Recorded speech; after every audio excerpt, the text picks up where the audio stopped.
اعوذ باللہ من الشیطان الرجیم بسم اللہ الرحمن الرحیم کذالک نقص علیک، اسی طرح ہم بیان کرتے ہیں آپ سے من انباء خبریں، احوال ما قد سبق جو پہلے گزر چکے ہیں، وقد آتیناک اور تحقیق عطا کیا ہم نے آپ کو، من لدنا اپنے پاس سے، ذکر اور تحقیق ہم نے عطا کیا آپ کو اپنے پاس سے ذکر۔ اور آگے فرمایا من اعرض عنہ، جو شخص منہ پھیر لے اس سے، فإنہ پس بے شک وہ، یحمل یوم القیامت وزرا پس بے شک وہ اٹھائے گا قیامت کے دن ایک بوجھ، خالدین فیہ ہمیشہ رہیں گے وہ اس میں، وساء لہم اور برا ہے ان کے واسطے، یوم القیامت قیامت کے دن، حملا بوجھ اٹھانا،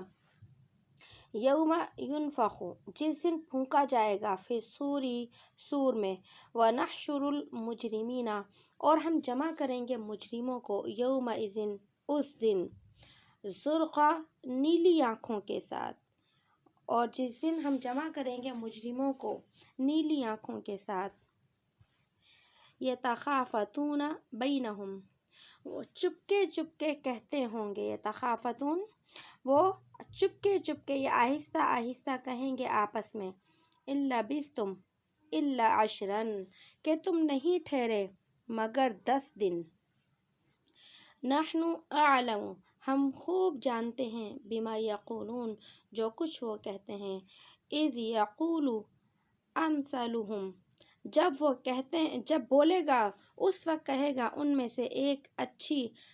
طریقتاً ایک اچھے طریقے والا، ایک اچھی راہ والا، ان لبثتم تم لوگ نہیں ٹھہرے، الا یوما مگر ایک دن تک۔ ہم نے کل حضرت موسیٰ علیہ السلام کا قصہ پڑھا تھا، اور پھر اللہ رب العزت نے یہاں پر پھر اصل قصے کی طرف جو ہے اور اصل مضمون کی طرف جو ہے وہ اپنی بات کو دہرایا ہے، کہ شروع سورہ طٰہٰ کے اندر جو ہے وہ اصل تو توحید، رسالت اور آخرت کو بیان کیا گیا تھا، کہ آخرت کے اوپر کیا کرو، ایمان لے کر آ جاؤ، اور آخرت کے اوپر ایمان لانے کی وجہ سے ہی گزرے ہوئے انبیاء علیہ السلام کا قصہ بیان کیا گیا،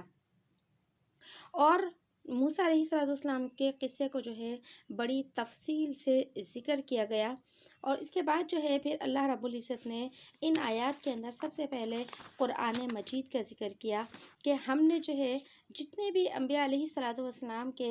قصے بیان کیے گئے ہیں، تو یہ سارے کے سارے قصے ہم نے قرآن مجید میں بیان کیے ہیں، یہاں جو لکھا نا کذالک نقص کہ ہم اسی طرح بیان کرتے ہیں آپ سے خبریں، احوال جو گزر چکے ہیں، کہ جو انبیاء علیہ السلام گزر چکے ہیں ان کے قصے آپ کو نہیں معلوم تھے، لیکن ہم نے ہی آپ کو وہ قصے بتائے ہیں، اور ہم نے آپ کو اپنے پاس سے ایک ذکراً پڑھنے کی کتاب عطا کی ہے۔ تو یہاں پڑھنے کی کتاب سے مراد جو ہے وہ قرآن مجید ہے، کہ قرآن مجید آپ کی نبوت کی کتاب بھی ہے، اس میں نبوت کی دلیلیں بھی ہیں، اور اسی دلیلوں کے اندر انبیاء علیہ السلام کے قصے بھی ہیں۔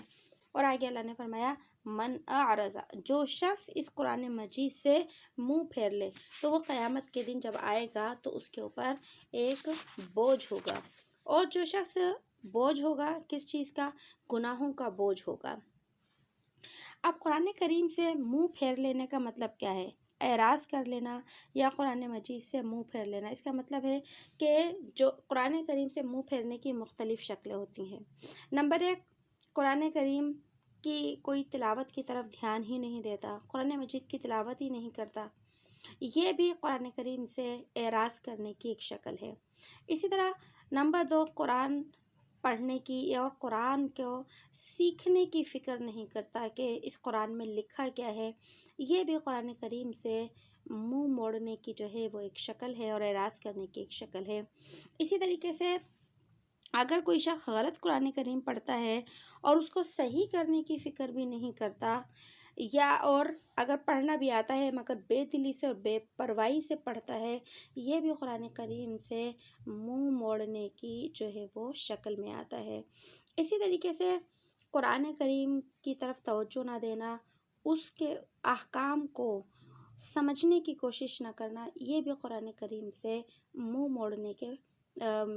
برابر ہے۔ اسی طریقے سے کوئی شخص اگر قرآن کریم کو پڑھتا تو ہے لیکن اس کے اوپر عمل کرنے میں کوتاہی کرتا ہے اور قرآن کریم کی خلاف ورزی کرتا ہے کہ قرآن میں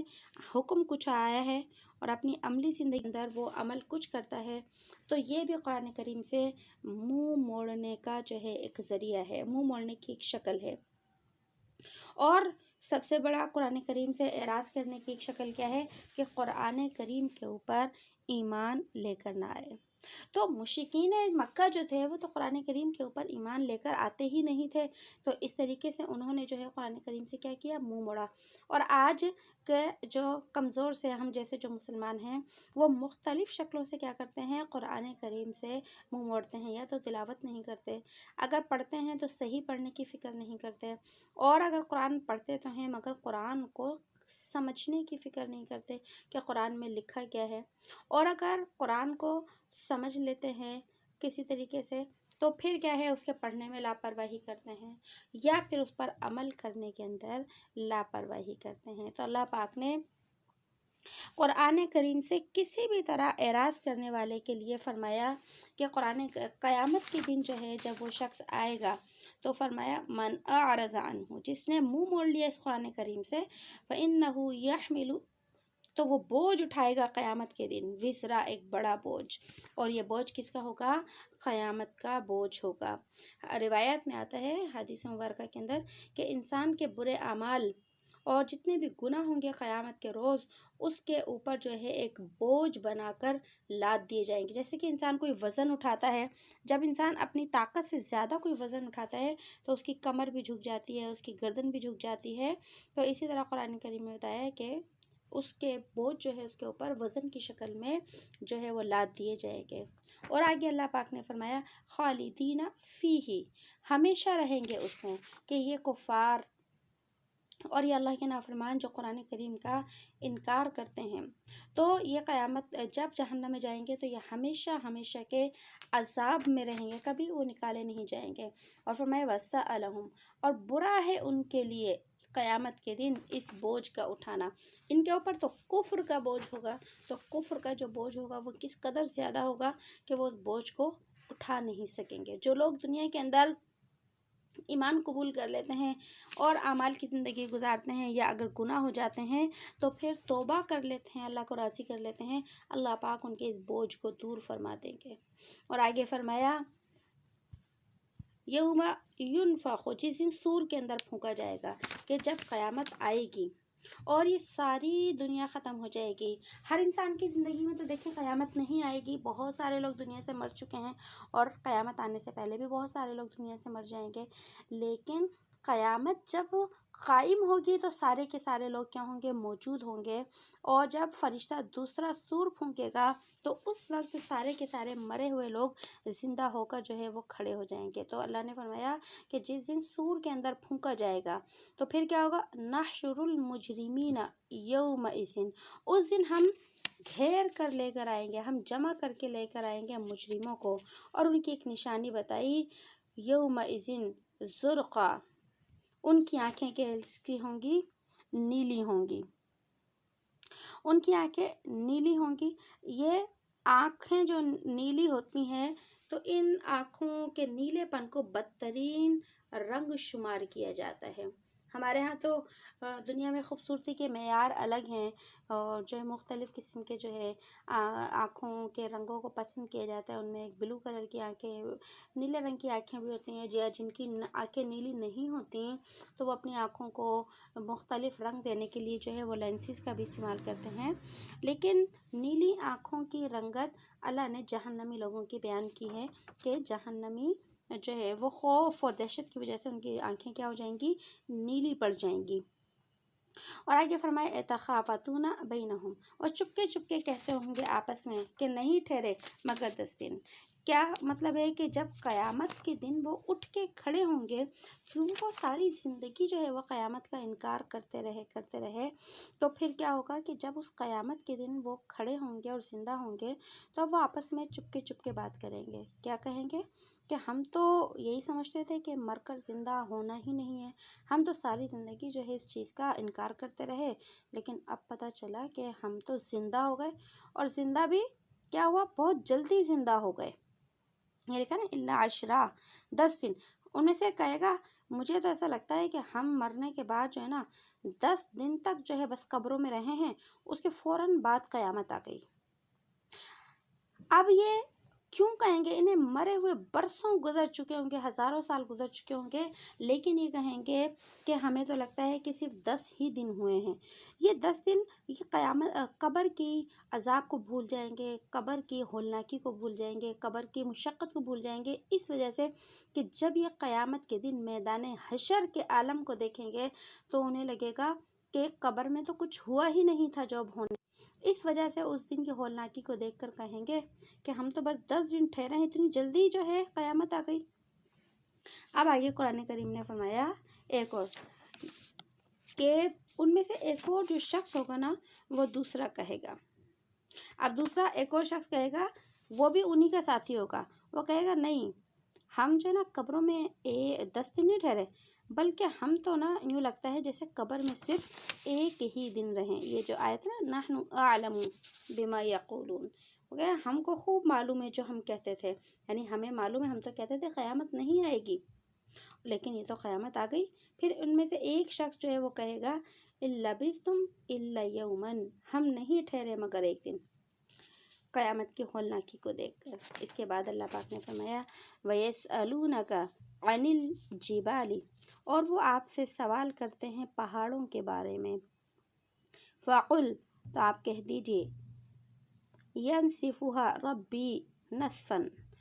آپ کہہ دیجئے کہ اڑا دے گا ان کو میرا رب، یہ بکھیر دے گا ان کو میرا رب اڑا کر. اور آگے فرمایا فَيَذَرُهَا قَاعًا صَفْصَفًا، پھر چھوڑ دے گا زمین کو ایک چٹیل میدان، ایک صاف میدان. لا ترى فيها عوجا، نہیں دیکھے گا تو اس کے اندر کوئی ٹیڑھا پن یا موڑ، ولا امتا، اور نہ ہی کوئی ٹیلا، اور نہ ہی کوئی بلندی. یومئذ، اس دن، یتبعون الداعی، اس دن پیچھے دوڑیں گے پکارنے والے، لا عوج لہ، اور نہیں ٹیڑھی کی جس نے بات، ولا خشعت، اور جس کی دب جائیں گی، خشعت جس کی دب جائیں گے، الاصوات، اور دب جائیں گی آوازیں، للرحمن، رحمان کے ڈر سے. فلا تسمع الا ہمسا، پھر تو نہیں سنے گا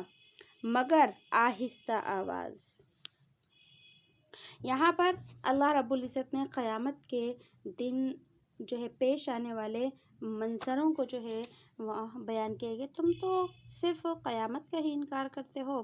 لیکن میں تو تمہیں قیامت سے آگے والے جو ہے وقت کا بھی بتا دیتا ہوں کہ آگے جو ہے وہ کیا ہوگا. یہاں اللہ نے فرمایا کہ نبی یہ آپ سے سوال کرتے ہیں پہاڑوں کے بارے میں. وَيَسْأَلُونَكَ عَنِ الْجِبَالِ، وہ آپ سے پہاڑوں کے بارے میں سوال کرتے ہیں کہ جو اللہ نے اتنے اونچے اونچے جو پہاڑ بنائے ہیں، ان پہاڑوں کا کیا ہوگا. یعنی مشرکین کہتے تھے اچھا یہ جو ہے اتنے اونچے جو پہاڑ ہے نا، آپ کا رب ان کو کیسے توڑے گا؟ کیونکہ اللہ نے تو فرمایا کہ پوری کائنات کو ریزہ ریزہ کر دوں گا. تو کہتے تھے یہ اتنے جو اونچے اونچے میں پہاڑ نظر آتے ہیں، ان کا کیا حال ہوگا. تو اللہ نے فرمایا نبی ان کو بتا دیجیے، یہ لوگ میری طاقت کو بڑا کم سمجھتے ہیں، میری قدرت کو بڑا کم سمجھتے ہیں. انہیں بتاؤ کہ جو رب اتنی بڑی بڑی مخلوقات کو، پہاڑ اتنے بلند بلند پہاڑوں کو جب بنانے کے اوپر قادر ہے، تو کیا تمہارا رب ان پہاڑوں کو توڑنے کے اوپر قادر نہیں ہو سکتا؟ جو بنا سکتا ہے تو وہ شخص اس چیز کو توڑ کیوں نہیں سکتا؟ اور دنیا کے اندر انسان جو ہے اپنی بنائی ہوئی چیز کو کیا کر سکتا ہے؟ توڑ سکتا ہے. تو اللہ اپنی بنائی ہوئی مخلوق کو کیوں نہیں ختم کر سکتا؟ تو اللہ نے فرمایا فَقُلْ، آپ کہہ دیجئے يَنْسِفُهَا، کہ تمہارا رب میرا رب کیا کر دے گا؟ بکھیر دے گا ان کو، نصفاً اڑا کر، کہ ان کو ریزہ ریزہ کرے گا اور ان کو جو ہے ہوا کے اندر اڑا دے گا۔ اور پھر آگے فرمایا فَيَذَرُهَا، پھر چھوڑ دے گا زمین کو بالکل صاف اور چٹیل زمین ہوگی، کہ اس زمین کے اوپر ابھی تو تمہیں کہیں پہاڑ نظر آتے ہیں، کہیں غار نظر آتے ہیں، کہیں جو ہے سمندر ہے تو کہیں دریا ہے، کہیں جو ہے خالی میدان ہے، لیکن جب ساری مخلوق کو اللہ ختم کریں گے تو زمین کو بالکل سیدھا کر دیں گے، کیونکہ اسی زمین کے اوپر تو پھر میدان حشر لگے گا، اس لیے فرمایا کہ زمین کو جو ہے وہ بالکل اللہ ہموار کر دیں گے۔ لا تری فیہا عوجا، کہ تو اس زمین کے اندر کوئی ٹیڑھا پن نہیں دیکھے گا، کہ کہیں سے زمین اونچی ہے، کہیں سے زمین نیچی ہے، ولا امتا، اور نہ ہی اس میں کوئی ٹیلا ہوگا، کوئی بلندی نہیں، زمین بالکل ایک ساتھ ہوگی۔ اور جب یہ سب کچھ ہو جائے گا تو پھر جب اللہ زمین کو پورے صاف کر دیں گے تو پھر اللہ پاک نے آگے فرمایا پھر کیا ہوگا؟ اس روز سب کے سب ایک بلانے والے کے ساتھ چلیں گے، یہ نا یومئذ یتبعون الداعی، کہ اس دن پیچھے دوڑیں گے پکارنے والے کے۔ تو یہاں پکارنے والے سے کیا مراد ہے؟ کہ سور پھونکنے والا جو فرشتہ ہوگا، جب سور پھونکے گا تو سور کے پھونکنے کی آواز سے سب کے سب قبروں کے اندر کیا ہوں گے؟ کھڑے ہو جائیں گے، نکل گئے، سب کے سب اپنی قبروں سے نکل کھڑے ہوں گے۔ لا عوج لہو، اور نہیں ہوگا اس کے لیے کوئی ٹیڑھا پن۔ کہ ٹیڑھا پن کا مطلب کیا ہے یہاں پر؟ کہ جس طرح یہ کفار مشرکین اور کسی نبی کے بھی جو نافرمان امتی تھے، اور آپ صلی اللہ علیہ وسلم کے بھی جو اس قوم کے امتی ہیں جو نافرمان ہیں، دنیا کے اندر تو نبیوں کے سامنے لوگ جو ہے ٹیڑھا پن کر کر کے دکھاتے تھے، اور ٹیڑھا پن کس طرح کہ نبیوں کی تصدیق نہیں کرتے، اللہ کو نہیں مانتے، ان کی کتابوں کو نہیں مانتے۔ یہ مشرکین بڑا ٹیڑھا چلتے ہیں آپ کے ساتھ، کہ قرآن کو بھی نہیں مانتے، نبی کو بھی نہیں مانتے، اللہ کو بھی نہیں مانتے، لیکن جب دوسرا سور پھونکا جائے گا اور جب یہ کھڑے ہوں گے تو ان کی جو سارا ٹیڑھا پن ہے، ان کی جو اکڑ ہے، اور جو ہے ان کے دماغ کا جو ٹیڑھا پن ہے، وہ سارا کا سارا ختم ہو جائے گا۔ اس کا فرمایا لا عوج لہ، کہ ان میں اب کوئی ٹیڑھا پن نہیں رہے گا، اب سارے کے سارے کیا ہوں گے؟ سیدھے ہو جائیں گے۔ اور پھر اس طرح اللہ کے دربار کے اندر ان کو کیا ہوگا؟ پیش کیا جائے گا۔ جب یہ اللہ کے دربار میں پیش ہوں گے تو آگے کا منظر اللہ پاک نے بیان فرمایا وَخَشَعَتِ الْأَصْوَاتُ، کہ آوازیں پست پڑ جائیں گی، آوازیں دب جائیں گی، لِلرحمن، اللہ کے سامنے، فَلَا تَسْمَعُ، پھر تو نہیں سنے گا، إِلَّا ہمسا، مگر آہستہ آواز، کہ جب یہ نکلیں گے تو اللہ کا خوف اتنا ہوگا قبروں سے نکلنے کے بعد کہ یہ سارے کے سارے کیا ہوں گے؟ بالکل خاموش ہو جائیں گے، کہ اب تو جس چیز کا انکار کرتے تھے وہ سامنے آ گئی، تو حیرت کی وجہ سے اور جو ہے ڈر کی وجہ سے اب تو ان کی کوئی آواز ہی نہیں نکلے گی، اور جو ہے صرف ان کے میدان حشر میں جب یہ چلیں گے تو ان کے قدموں کی جو آہٹ ہوگی وہ پتہ چلے گی، اور اس کے علاوہ کوئی بھی آواز ان کی نہیں نکلے گی، کیونکہ بول ہی نہیں سکیں گے۔ اس کے بعد اللہ پاک نے فرمایا ہے کہ آگے سنو کیا ہوگا۔ جب یہ قبروں سے نکل کر جب میدان حشر کے اندر جمع ہوں گے تو پھر جب اللہ حساب کتاب کے میدان کو سجائیں گے اور جو ہے اللہ حساب کتاب شروع کریں گے، تو فرمایا یومئذ، اس دن، لا تنفع الشفاعت، کہ نہیں فائدہ دے گی شفاعت، الا، مگر، من اذن لہ الرحمن، مگر جس کو اجازت دی ہو رحمان نے، ورضی لہ قولا، اور راضی ہوا ہو وہ اس کی بات سے۔ کہ اللہ نے فرمایا ہے کہ اب جب سارے اولین آخرین ایمان والے کافر سارے کے سارے میدان حشر کے اندر جمع ہوں گے، تو اب اگر کوئی کسی کی سفارش بھی کرنا چاہے گا تو سفارش اللہ پاک ان کے حق میں کسی کی قبول ہی نہیں فرمائیں گے۔ اب دیکھیے، میں پہلے بھی اس بات کو کئی دفعہ بتا چکی ہوں، پھر دوبارہ قرآن کریم کی آیت آئی ہے تو بتا رہی ہوں کہ بہت سے لوگ ایسے ہیں آج جو کہتے ہیں کہ شفاعت نہیں ہوگی، شفاعت جو ہے قیامت کے دن کوئی کسی کی سفارش نہیں کر سکتا، اور یہ جو ہے وہ شفاعت کا عقیدہ نہیں رکھتے۔ یاد رکھیے، اگر کوئی شخص شفاعت کا انکار کرتا ہے تو وہ قرآن کریم کے بتائے ہوئے عقیدے کا کیا کرتا ہے؟ انکار کرتا ہے، کیونکہ قرآن کریم کے اندر شفاعت کا انکار بھی کیا گیا ہے کہ شفاعت کا فائدہ نہیں ہوگا، اور آگے یہ بھی فرمایا گیا کہ شفاعت کا فائدہ ہوگا۔ اصل میں وہ لوگ آدھی آیت کو بیان کر کر لوگوں کو کہتے ہیں کہ شفاعت نہیں ہے۔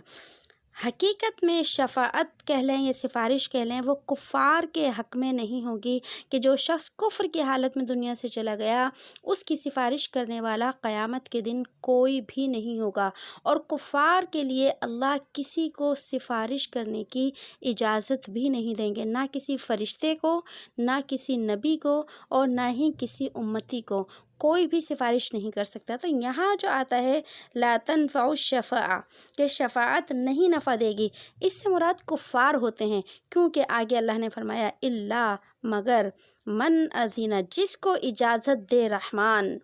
اور ورضی لہ قولا، اور راضی ہو وہ اس کی بات سے۔ پتہ چلا کہ اللہ پاک قیامت کے دن ایسے لوگ ہوں گے جن کے لیے شفاعت کرنے کی اجازت دیں گے، اور ایسے بھی لوگ ہوں گے جن کو شفاعت یعنی سفارش کرنے کی اجازت دیں گے۔ تو جن کو شفاعت کرنے کا حق ملے گا وہ انبیاء علیہ الصلاۃ والسلام بھی ہوں گے، اور ان کی امتوں کے نیک لوگ بھی ہوں گے۔ تو پتہ چلا کہ شفاعت کافروں کے حق میں تو بالکل نہیں ہے، ایمان والوں کے حق میں شفاعت ہوگی، لیکن ایمان والوں کے حق میں بھی ہر کوئی اپنی مرضی سے کسی کے لیے بھی شفاعت نہیں کر سکتا، سفارش نہیں کر سکتا۔ سفارش صرف وہ کر سکے گا جس کو اللہ پاک کیا کریں گے؟ اجازت عطا فرمائیں گے، اور جس کی اللہ پاک سفارش قبول کر لیں گے تو اس کی سفارش کی وجہ سے اس کو اللہ پاک جو ہے وہ کیا کر دیں گے؟ جنت میں داخل فرما دیں گے۔ اور اسی لیے آگے فرمایا کہ ایک تو اللہ کی طرف سے اجازت ہوگی، اور وہ رضی، اور پسند کی ہوگی اللہ کہ جو سفارش کرنے والا ہوگا، اللہ نے اس کا بولنا پسند کیا ہوگا کہ آپ بولیں، جیسے کہ نبی علیہ الصلوۃ والسلام کے لیے آئے گا کہ آپ کو تو سب کی سفارش کرنے کا جو ہے وہ حق دیا جائے گا، اس لیے شفاعت کا ہم بالکل انکار بھی نہیں کر سکتے، یہ بھی قرآن کے خلاف ہے، اور کفار کے لیے شفاعت کا عقیدہ بھی نہیں رکھ سکتے، یہ بھی قرآن کے خلاف ہے۔ اور آگے فرمایا یعلم ما بین ایدیہم، وہ جانتا ہے جو کچھ ہے ان کے آگے، وما خلفہم، اور جو کچھ ہے ان کے پیچھے، ولا یحیطون بہ علما، اور وہ احاطہ نہیں کر سکتے اس کے علم کا، یا اس کو پوچھ کر، اس کو دریافت کر کے۔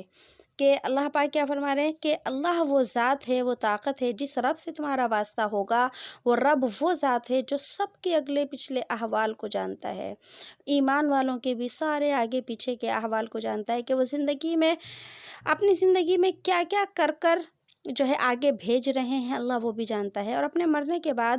وہ کیا پیچھے چھوڑ کر جائیں گے، اللہ رب العزت جو ہے اس کو بھی جانتا ہے، ایمان والوں کے احوال کو بھی اور کفار کے احوال کو بھی۔ اور اللہ کا جو علم ہے ولا یحیطون، اس کا کوئی بھی احاطہ نہیں کر سکتا، کہ دنیا کے اندر، کائنات کے اندر کوئی ایسی ہستی نہیں ہے کہ جو اللہ کے علم کا احاطہ کر سکے، کہ جو اللہ کے پاس علم ہے اس کے مطابق کوئی جان سکے، ایسا اللہ نے کسی کو علم نہیں عطا کیا۔ اور آگے فرمایا وَعَنَتِ الْوُجُوهُ، اور جھک جائیں گے ان کے چہرے، لِلْحَيِّ الْقَيُّومِ، جھک جائیں گے ان کے چہرے اس کے سامنے جو کہ ہمیشہ رہنے والا ہے، لِلْحَيِّ، اس زندہ کے سامنے، القیوم، جو ہمیشہ رہنے والا ہے، وَقَدْ خَابَ، اور برباد ہو گیا وہ شخص،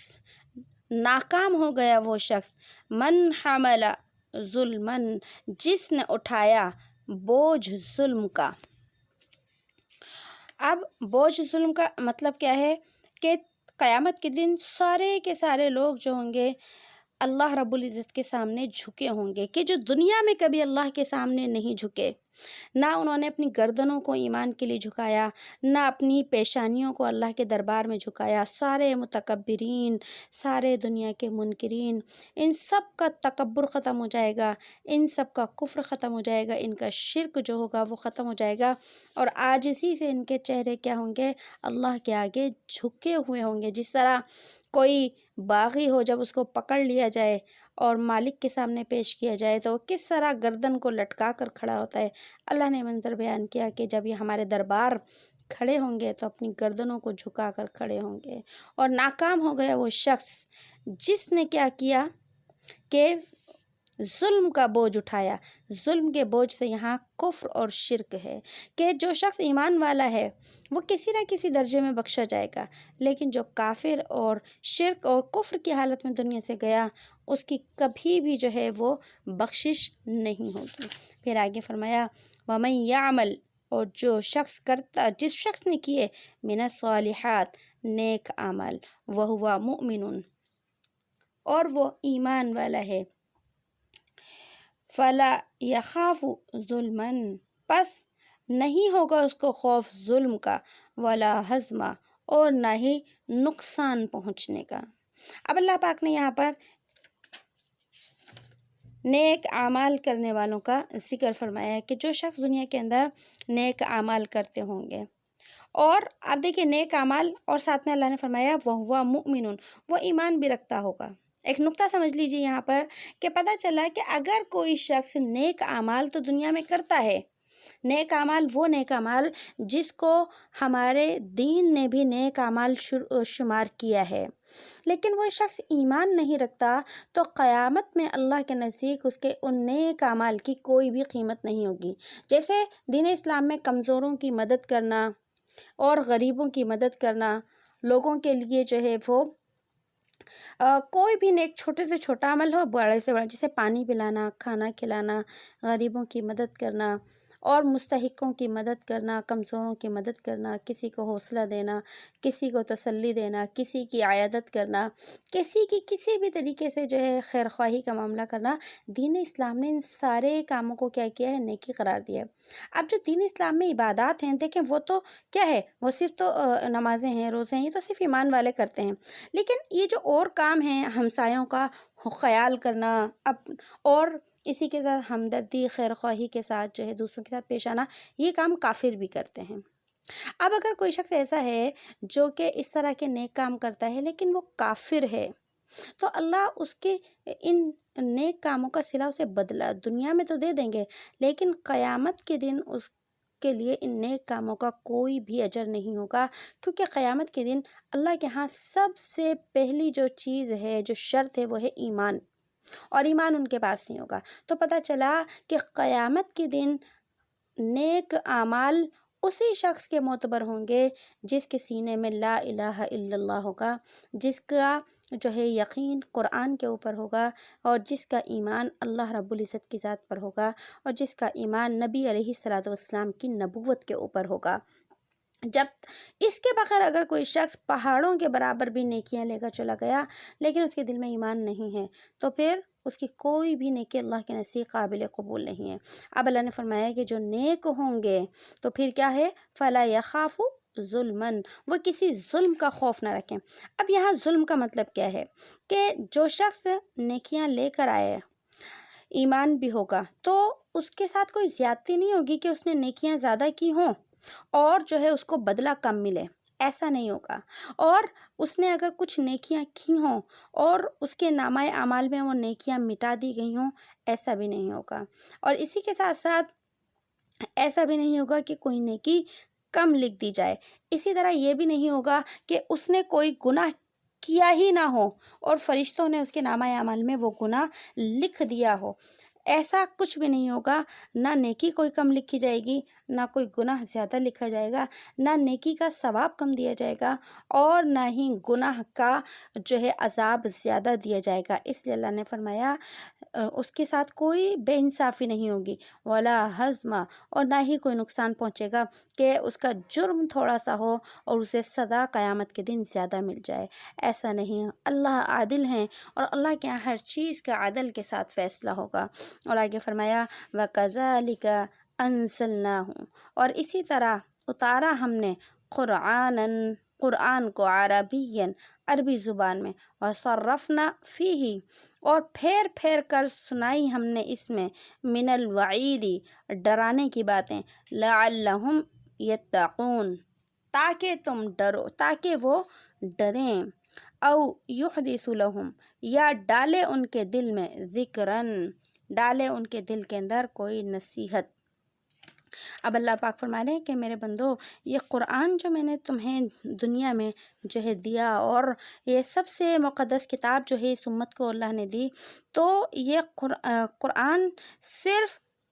اس لیے آیا، ایک تو یہ کہ قرآن کو ہم نے عربی زبان کے اندر نازل کیا۔ ایسے آیت پہلے بھی گزری ہیں کہ اللہ نے قرآن کریم کو عربی زبان میں اسی لیے نازل کیا کہ دنیا کی سب سے بہترین جو زبان ہے وہ عربی زبان ہے، اور عربی زبان ہے، اسی وجہ سے اللہ نے اپنے نبی صلی اللہ علیہ وسلم کی زبان بھی جو ہے وہ عربی بنائی، اور جو نبی علیہ الصلوۃ والسلام کے جو صحابہ تھے ان کی زبان بھی عربی تھے، اور نبی علیہ الصلوۃ والسلام جس قوم اور قبیلے کے اندر جو ہے پیدا کیے گئے اس کی زبان بھی عربی تھی، تو یہ کفار، مشرکین، منافقین، یہ بھی سب عربی تھے، عرب لوگ تھے، یہ عربی زبان بولتے تھے۔ اس لیے اللہ رب العزت نے فرمایا کہ یہ تو تمہاری عربی زبان کے اندر نازل کیا گیا ہے، تمہارے لیے تو اس کو سمجھنا جو ہے وہ کیا ہے، بڑا آسان ہے۔ اور پھر آگے فرمایا کہ ہم نے اس میں بار بار جو ہے وعیدیں بیان کی ہیں، وعیدیں بیان کی کہ بار بار ایک ہی مضمون کو بیان کیا، وصرفنا، اور پھیر پھیر کر سنائی ہم نے اس میں وعیدیں، تاکہ تم ڈرو، تقوی حاصل کرو، پرہیزگاری حاصل کرو۔ کہ دیکھیے اب تک ہم نے اتنا قرآن کی سپاروں کو بار بار قیامت کا ذکر آتا ہے، بار بار جو ہے قیامت کا ذکر آتا ہے،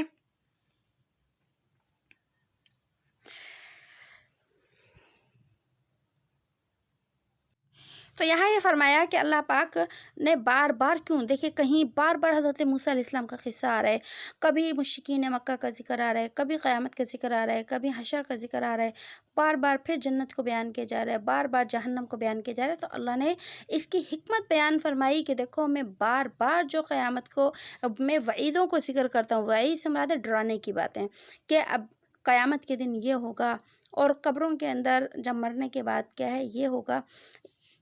یہ صرف اور صرف اس وجہ سے لعلہم یتقون، تاکہ تم پرہیزگاری حاصل کرو۔ اور آگے فرمایا کہ او یحدثو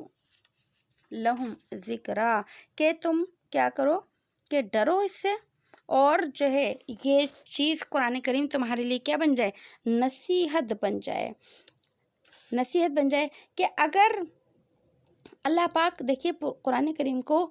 پورا قرآن کریم ایک ہی ساتھ اتار دیتے تو اللہ کے لیے تو یہ بھی آسان تھا، اللہ کے لیے کیا مشکل ہو سکتا ہے۔ جیسا کہ اللہ نے موسیٰ علیہ السلام کو تورات کی 80 تختیاں ایک ہی دفعہ عطا کر دی تھیں، اللہ چاہتے تو قرآن کریم کے 30 سپارے یا 114 صورتیں ایک ساتھ ہی نازل فرما دیتے، لیکن اللہ پاک نے ایسا نہیں کیا، قرآن مجید کو تھوڑا تھوڑا کر کے نازل کیا، اور اس کی حکمت یہی تھی کہ جب انسان کے پاس ایک کتاب یا ایک چیز ایک ہی دفعہ میں آ جاتی ہے تو اس کے لیے اس کا سمجھنا بھی دشوار ہو جاتا ہے، اس کا یاد کرنا بھی دشوار ہو جاتا ہے۔ اللہ نے تھوڑی تھوڑی سے قرآن کریم کی آیت کو بھیجا، اور بار بار ایک چیز کو ذکر کیا تاکہ ان کے ذہن میں یہ بات اچھے طریقے سے بیٹھ جائے۔ لیکن جن کے نصیب میں جو ہے وہ ہدایت کے فیصلے تھے تو وہ تو ہدایت حاصل کر گئے، اور جن کے نصیب میں بدبختی تھی انہوں نے اس قرآن مجید کی بار بار آیات کو سن کر بھی جو ہے وہ کوئی نصیحت حاصل نہیں کری۔ اس کے بعد اللہ پاک نے فرمایا فَتَعَالَى اللَّهُ، پس بلند ہے اللہ کا درجہ، الملک الحق، جو سچا بادشاہ ہے، وَلَا تَعْجَلْ بِالْقُرْآنِ، اور آپ جلدی نہ کریے قرآن کے اندر، من قبل، اس سے پہلے، ان یقضا الیک، جب یہ کہ پورا نہ ہو جائے آپ کی طرف، وحیہ، اس کا اترنا، وقل، اور آپ کہیے، رب زدنی علما، اور آپ کہیے اے میرے رب زیادہ کر میرے علم کو۔ بڑی مشہور دعا ہے علم کے حصول کے لیے، جو ہم پڑھتے بھی ہیں، یہ سورہ طٰہٰ کا حصہ ہے۔ اللہ پاک نے یہاں پر قرآن کے اس دعا کو جو ہے وہ بیان فرمایا، اور کیوں کہ اللہ نے پہلے تو اپنی تعریف بیان فرمائی کہ آپ کا جو تعلق ہے وہ اس ذات سے ہے، اس رب سے ہے جو سب سے اونچا ہے، سب سے بلند ہے، اور کیا ہے، وہ بادشاہ ہے سچا، کہ دنیا کے بادشاہوں کی بادشاہت بڑی تھوڑی سی جگہ پر ہوتی ہے، لیکن اللہ رب العزت وہ بادشاہ ہیں جن کی بادشاہت سارے جہاں کے اوپر ہے۔ اور ولا تعجل بالقرآن، آپ جلدی نہ کریے قرآن کے پڑھنے میں۔ اس کا کیا مطلب ہے کہ جب نبی صلی اللہ علیہ وسلم کے اوپر وحی آتی تھی ابتدا میں، یہ ہم نے سورۃ العلق کے اندر بھی پڑھا تھا کہ جب ابتدا میں وحی آتی تھی اور جبرائیل علیہ السلام کوئی آیت لے کر آتے تھے، تو آپ صلی اللہ علیہ وسلم جب اس آیت کو سنتے تو جبرائیل علیہ السلام پڑھتے تھے اور ساتھ میں آپ صلی اللہ علیہ وسلم بھی پڑھنے کی کوشش کرتے تھے، کہیں ایسا نہ ہو کہ میں اس کو بھول جاؤں۔ جب آپ صلی اللہ علیہ وسلم ساتھ ساتھ پڑھتے تھے تو پھر کیا ہوتا تھا کہ دہرانا مشقت لگتا تھا، اس وجہ سے کہ یاد ہو یا نہ ہو، دہرائی میں مشقت ہوتی تھی۔ تو پھر اللہ رب العزت نے جو ہے آپ صلی اللہ علیہ وسلم کے لیے آسانی جو ہے وہ بیان فرما دی کہ یہ قرآن مجید ہماری کتاب ہے اور آپ ہمارے نبی ہیں، لہٰذا ہم یہ قرآن مجید آپ کو خود یاد کروائیں گے۔ لا تعجل ولا تعجل، آپ جلدی نہ کیجیے اس قرآن کے لینے میں، یہاں تک کہ پورا نہ ہو جائے اس کا اترنا، کہ جب تک یہ قرآن کریم اتر رہا ہے تو آپ اس کو سنتے رہیے، پڑھتے رہیے، اور جب قرآن کریم جو ہے پورا ہو جائے گا تو انشاءاللہ ہم آپ کو اس قرآن مجید کو پورا یاد کرا دیں گے۔ اس قرآن مجید کو آپ کو یاد کرانا اللہ رب العزت کی کیا ہے، ذمہ داری ہے۔ بس آپ یہ دعا کر لیجئے، اور وہ دعا کیا ہے، رب زدنی علم، آپ کہا کیجئے اے رب میرے علم کے اندر کیا کر دیجئے، اضافہ کر دیجئے۔ آپ کے ذمہ کیا ہے، یہ دعا ہے، اور ہمارے ذمہ آپ کو اس کا یاد کرا دینا ہے۔ تو یہ ایک جو ہے تدبیر ہے، یعنی کہ دعا ایک تدبیر ہے، یہ آپ کے کرنے کی ہے، اور یاد کروانا اس کو میرا کام ہے۔ آگے فرمایا وَلَقَدْ عَهِدْنَا، اور البتہ تحقیق تاکید کر دی تھی ہم نے اِلیٰ آدم، آدم کو، من قبل، اس سے پہلے، فنسیٰ، پس وہ بھول گئے، ولم نجد لہو عزما، اور ہم نے نہیں پائی اس میں کچھ ہمت، اور ہم نے نہیں پائی ان کے اندر پختہ ارادہ۔ وَإِذْ قُلْنَا، اور جب ہم نے کہا، لِلْمَلَائِكَةِ، فرشتوں سے، اسجدوا لِآدم، تم سجدہ کرو فرشتوں سے، فسجدوا، پس سجدہ کیا انہوں نے، إِلَّا إِبْلِيسَ، مگر ابلیس نے، ابا، اور اس نے نافرمانی کی۔ فَقُلْنَا، ہم نے کہا، یا آدم، اے آدم، إِنَّ هَٰذَا عَدُوٌّ لَكَ، بے شک یہ تیرا دشمن ہے، وَلِزَوْجِكَ، اور تیری بیوی کا دشمن ہے، فَلَا يُخْرِجَنَّكُمَا، پس یہ تم دونوں کو نہ نکلوا دے، من الجنتی، جنت سے، فتشقیٰ، پس آپ تکلیف میں پڑ جائیں گے۔ ان لک، بے شک تجھ کو ملی ہے، اللہ تجوع فیہا، کہ آپ بھوکے نہیں رہتے اس میں، ولا تعرا، اور آپ برہنہ نہیں ہوتے اس میں، وَأَنَّكَ لَا تَظْمَأُ، اور بے شک یہ کہ آپ کو نہیں پیاس لگتی، فیہا، اس جنت میں، ولا تضحیٰ، اور نہ ہی دھوپ لگتی آپ کو اس جنت میں۔ یہاں سے اللہ رب العزت نے جو ہے وہ حضرت آدم علیہ السلام کے قصے کو بیان کیا ہے۔ حضرت آدم علیہ السلام کا قصہ جو ہے اس سے پہلے سورہ بقرہ کے اندر بھی آ چکا ہے، اگرچہ ہم نے سورہ بقرہ بھی نہیں پڑھی ہے، اور اس کے علاوہ اور سورہ کہف میں بھی اس کا قصہ آئے گا، اور کچھ صورتوں کے اندر بھی مختلف مقامات پر حضرت آدم علیہ السلام کے قصے کو بیان کیا گیا ہے۔ اللہ رب العزت نے انبیاء علیہ السلام کے قصوں کو بار بار کیوں بیان کیا قرآن کریم کے اندر؟ اس وجہ سے بیان کیا، ایک تو آپ کی امت کو جو ہے ان انبیاء علیہ السلام کے قصے اور ان کی قوموں کے قصوں سے نصیحت حاصل ہو۔ دوسرے نمبر پر انبیاء علیہ السلام کے قصوں کو بار بار اس لیے بیان کیا جاتا تھا آپ صلی اللہ علیہ وسلم کی تسلی کے لیے کہ نبی جس طریقے سے اور انبیاء علیہ السلام جو ہے مشقتیں اٹھا کر دنیا میں آئے ہیں، تو اللہ نے ان کے درجات کو اور بلند فرمایا، تو آپ کے لیے بھی اپنی قوم کے ہاتھوں ملنے والی تکلیفیں برداشت کرنا جو ہے وہ آسان ہو جائے۔ اور تیسرے نمبر پر اللہ پاک انبیاء علیہ السلام کے قصوں کو اس لیے بیان فرماتے تھے، قرآن کریم میں اللہ نے فرمایا کہ آپ کی جو قوم کے لوگ ہیں، مشرکین جو ہیں، آپ کو جھٹلاتے ہیں اور آپ کو سچا نبی نہیں مانتے، تو آپ ان کو انبیاء علیہ السلام کے قصے سنائیے تاکہ ان کو پتہ چلے کہ ان نبیوں کے زمانے میں تو یہ محمد صلی اللہ علیہ وسلم تھے ہی نہیں، پھر ان کو اس پچھلے دور کے لوگوں کے قصے کیسے معلوم ہوئے۔ یقیناً اللہ کی طرف سے کوئی فرشتہ آتا ہے، کوئی وحی آتی ہے، اللہ کی طرف سے کوئی علم آتا ہے، اسی علم کے ذریعے تو محمد صلی اللہ علیہ وسلم کو پتہ چلا کہ آپ سے پہلے کے جو نبی تھے ان کے ساتھ دنیا میں کیا حالات پیش آئے۔ تو اب ان قصوں میں اللہ پاک نے حضرت آدم علیہ السلام کا قصہ شروع کیا ہے، اور سب سے پہلے آدم علیہ السلام کے قصے کو شروع کرنے کے وقت جو ہے اللہ نے کیا فرمایا کہ آدم علیہ السلام کے قصوں میں انسان کے لیے سب سے بڑا جو ایک نصیحت ہے اور سب سے بڑی جو ہے ایک ہمیں سبق ملتا ہے، وہ یہ کہ لوگوں دیکھو، یہ شیطان صرف تمہارا دشمن نہیں ہے، یہ شیطان تمہارے ماں اور باپ یعنی آدم اور حوا کا بھی دشمن تھا۔ یہ انسان کا بہت پرانا دشمن ہے۔ انسان کی اور شیطان کی دشمنی جو ہے وہ جنت سے شروع ہوئی تھی، اور یہ شیطان جو تمہارے باپ اور دادا کا دشمن ہے، باپ اور ماں کا دشمن ہے، اسی طرح یہ شیطان تمہارا بھی دشمن ہے۔ اس شیطان نے تمہارے ماں باپ کو جنت سے نکلوا دیا، تو یہ شیطان تم لوگوں کو بھی جنت میں نہیں جانے دے گا۔ یہ آدم علیہ السلام کے قصے سے ملنے والا سب سے بڑا انسانوں کے لیے سبق ہے۔ اب اللہ نے آدم علیہ السلام کے قصے کو بیان کرنا شروع کیا کہ ہم نے آدم کو تاکید کی تھی اس سے پہلے کہ آدم علیہ السلام کو جب اللہ نے پیدا فرمایا تو فرشتوں کو حکم دیا کہ زمین کی مٹی لے کر آؤ، اور پھر اللہ نے فرشتوں کو حکم دیا کہ زمین کے مختلف حصوں کی کیا کریں، مٹی لے کر آئے۔ تو پوری دنیا کے جگہ جگہ سے مٹی کو جو ہے وہ جمع کیا گیا، اور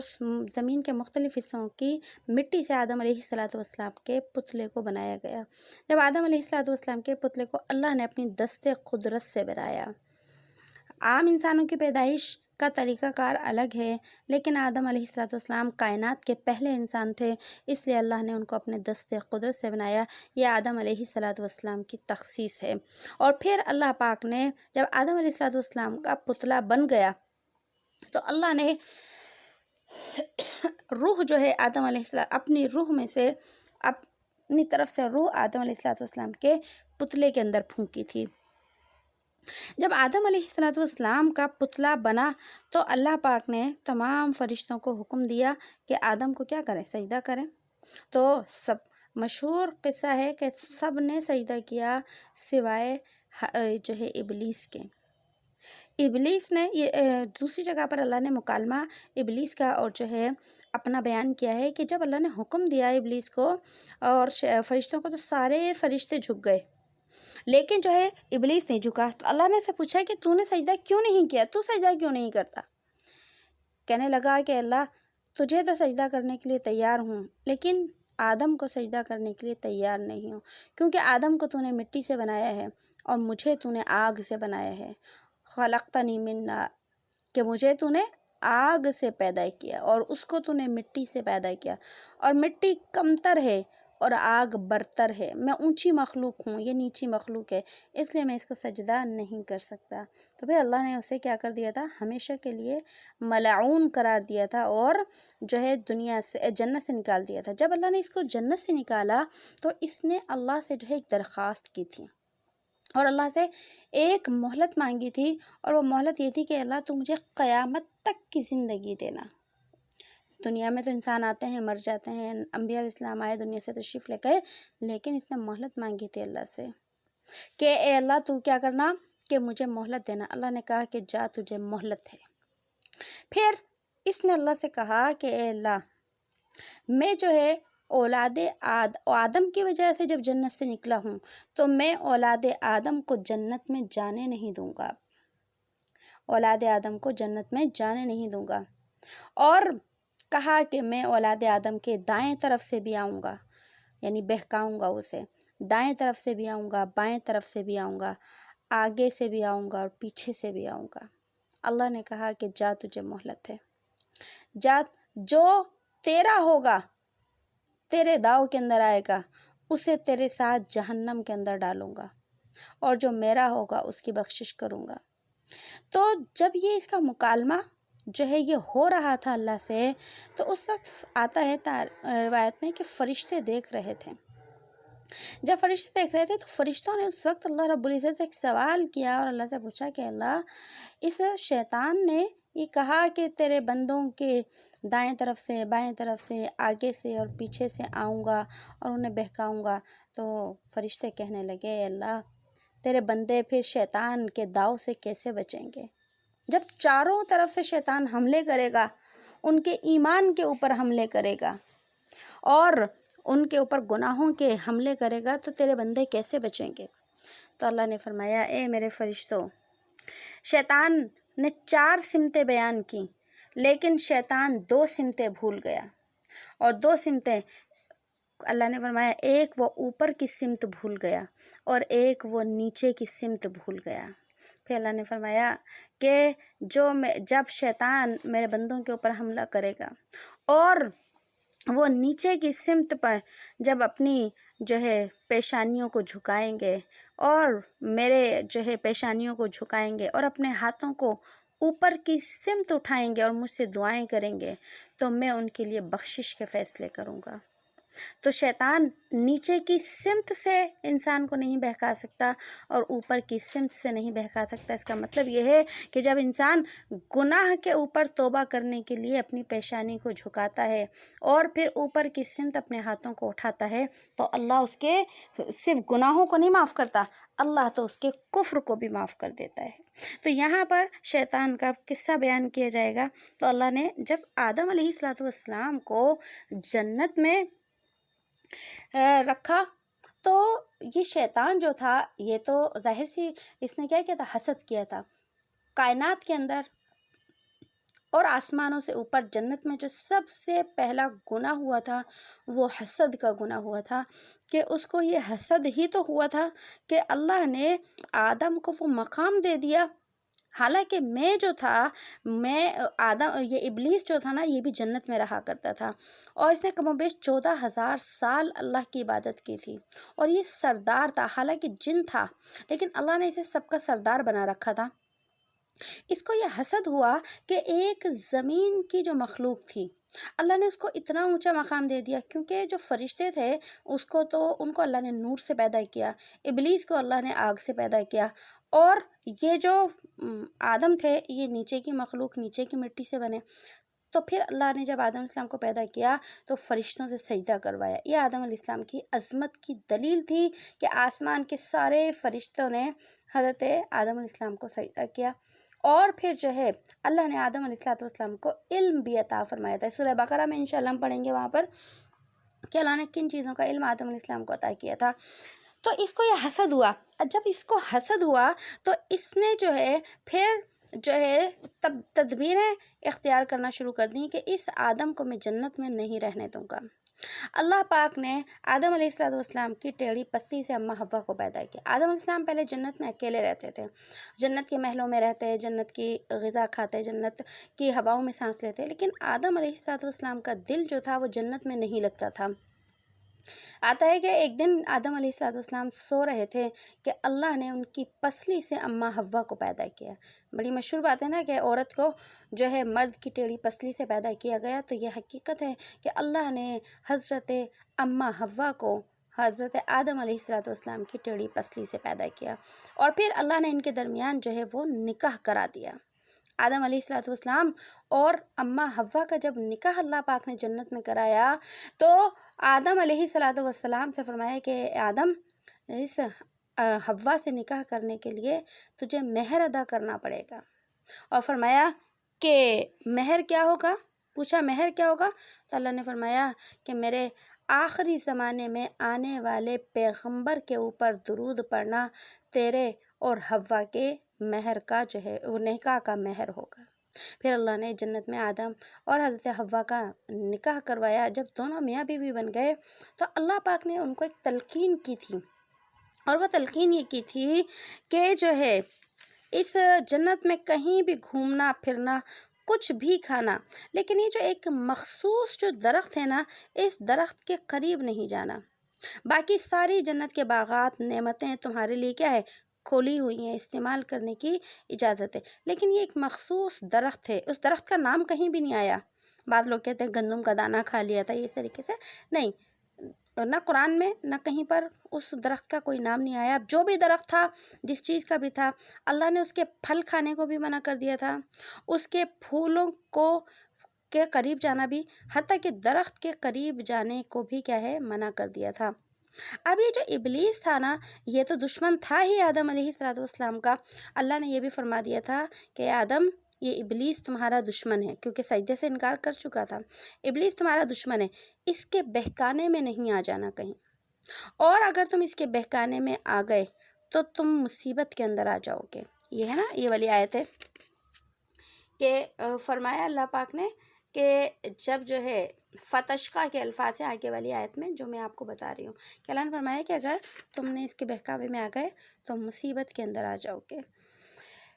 تو اب کیا ہوا کہ آدم علیہ السلام، اچھا اس نے کیا کیا؟ پہلے اماں حوا کے دل کے اندر بات ڈالی۔ عورت کمزور ہوتی ہے نا، اور ایک حدیث میں نے آپ کو بھی پہلے سنائی تھی کہ اللہ کے نبی صلی اللہ علیہ وسلم نے ارشاد فرمایا النساء حبائل الشیطان، کہ عورتیں شیطان کی رسیاں ہیں، عورتیں شیطان کے جال ہیں، کہ مرد جس کام کو نہیں کر پاتا،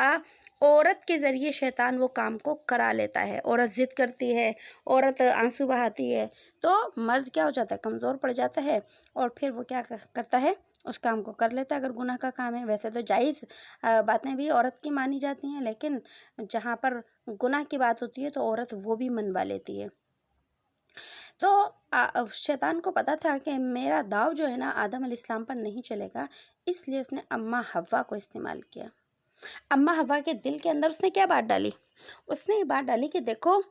یہ جس درخت سے تمہیں اللہ نے منع کیا ہے نا، تو یہ تو درخت جو ہے ایک درخت ہے، مثلا دیکھیں ایک درخت ہوتا ہے، اس کی کئی درخت ہوتے ہیں، مثلا آم کا درخت ہے۔ اب آم کا درخت ہے، لیکن وہ 100 درخت بھی ہو سکتے ہیں آم کے۔ اگر کسی کو آم منع ہوگا تو وہ 100 کے 100 درختوں کا آم منع ہوگا، صرف یہ نہیں ہوگا کہ ایک درخت کا آم نہیں کھانا، باقی کسی کا بھی کھا سکتے نہیں۔ آم منع ہے تو سارے درختوں کا منع ہے۔ تو اللہ نے جب ایک مخصوص درخت کے قریب جانے کا منع کر دیا تو جنت میں ایسے اور بھی درخت ہے۔ اس نے کیا دل میں ڈالا کہ دیکھو اللہ نے نا تمہارے لیے صرف ایک مخصوص یہ والا جو درخت ہے نا، اس کے قریب جانے سے منع کیا ہے، باقی جو درخت اور ہیں ان کے قریب تو تم جا سکتے ہو۔ اور کہنے لگا، یہ وسوسہ ڈالا کہ دیکھو اس درخت کا جو پھل ہے نا، تمہیں اللہ نے اس لیے منع کیا ہے کہ جو اس درخت کا پھل کھا لیتا ہے وہ ہمیشہ جنت میں رہے گا۔ اگر تم اس درخت کا پھل کھا لو گے اور کھا لو گی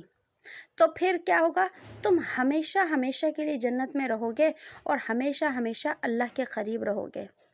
اگر بالفرض تم جنت سے نکلے تو اللہ سے دوری ہو جائے گی،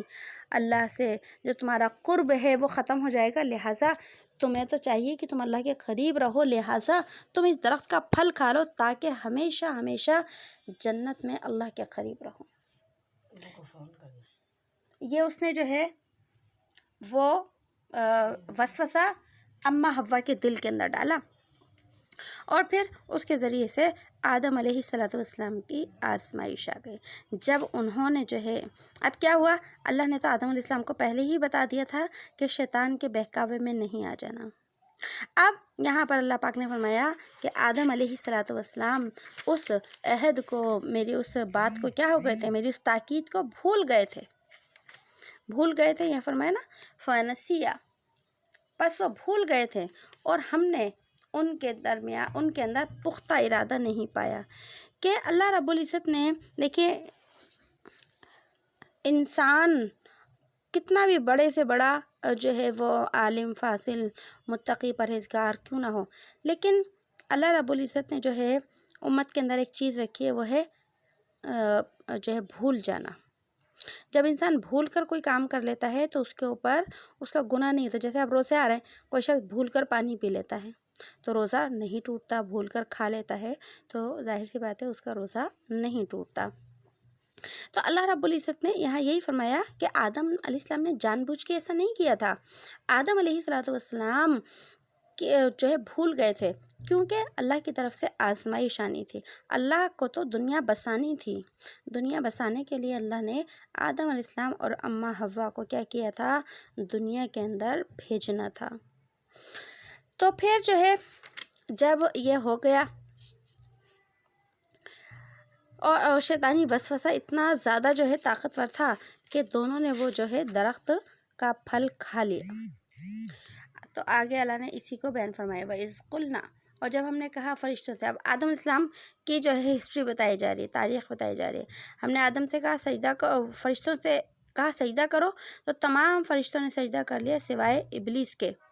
اس نے جو ہے وہ نافرمانی کی۔ جب اللہ کے سامنے، اور اللہ کے تو علم میں تھا کہ شیطان دشمن ہے، تو پھر جب سجدہ نہیں کیا تو اللہ نے پھر آدم علیہ السلام کو تنبیہ کی اور اس کی دشمنی یاد دلائی۔ فَقُلْنَا يَا آدَمُ، ہم نے کہا اس وقت اے آدم یہ شیطان تیرا کھلا دشمن ہے، اور صرف تیرا ہی دشمن نہیں ہے، وَلِزَوْجِكَ، تیری بیوی کا بھی دشمن ہے۔ اور دیکھ یہ دشمنی کے اندر آ کر کیا قدم اٹھائے گا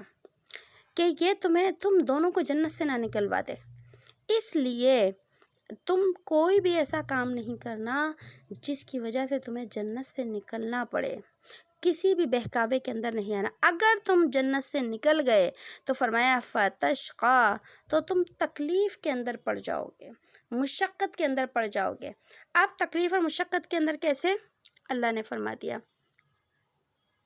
تشقیٰ کہ اِنَّ لَكَ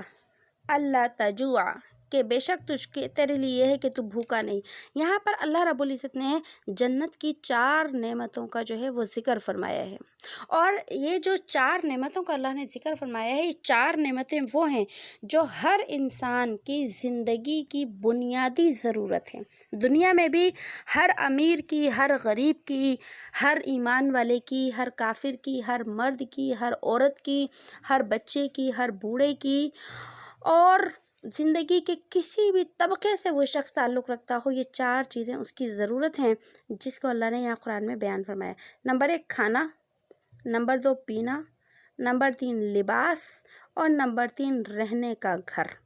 تو اللہ نے فرمایا کہ اے آدم دیکھو جنت میں تمہیں سب کچھ حاصل ہے کہ تم کھاتے ہو، اور تمہیں یہ کھانا پینا جنت کا بغیر کسی محنت اور مشقت کے ملتا ہے، تمہیں کمانا نہیں پڑتا اور تمہیں پکانا بھی نہیں پڑتا، مطلب اس کا یہ ہے۔ اور سنو اگر تم جنت سے نکل گئے یہاں سے تو پھر تمہارے اوپر کھانے کی بھی مشقت آ جائے گی اور پینے کی بھی کیا آ جائے گی؟ مشقت آ جائے گی۔ تو گویا کہ آدم علیہ السلام کو نصیحت کی گئی تھی کہ جنت سے اگر نکلے تو یہ جو ساری بڑی بڑی نعمتیں ہیں نا جن کے بغیر انسان کا گزارا نہیں ہے، یہ ساری کی ساری جو ہیں جنت کی نعمتیں سلب ہو جائیں گی، اور پھر جو ہے زمین پر جانے کے بعد ان نعمتوں کے لیے آپ کو بڑی مشقت جو ہے وہ کیا ہوگی؟ اٹھانی پڑے گی۔ اور سنو تو ایک کیا تھی؟ کھانے کی نعمت، ایک پینے کی۔ نمبر 3 لباس۔ لباس انسان کی زندگی کی دیکھیے بہت بڑی ضرورت ہے۔ کتنی بڑی کہ جب بچہ پیدا ہوتا ہے نا، پیدا ہونے کے فوراً بعد جو ہے اس کو کیا کیا جاتا ہے؟ لباس پہنایا جاتا ہے۔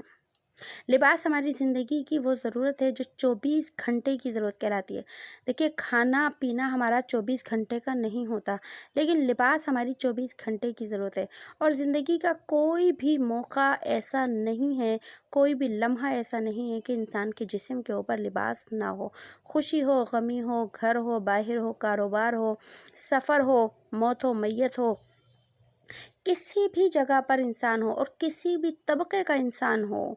اس ضرورت کا تعلق زندگی کے ہر شخص سے، حتیٰ کہ جب انسان مر جاتا ہے تو مرنے کے وقت بھی اگر دنیا کے کپڑے اتارے جاتے ہیں تو اسے آخرت کا لباس یعنی کفن پہنا دیا جاتا ہے۔ اور اسی طرح جب انسان قبر کے اندر جاتا ہے تو پھر قبر کے اندر نیک شخص کو جنت کا لباس پہنایا جاتا ہے، اور جو ہے اس کے بعد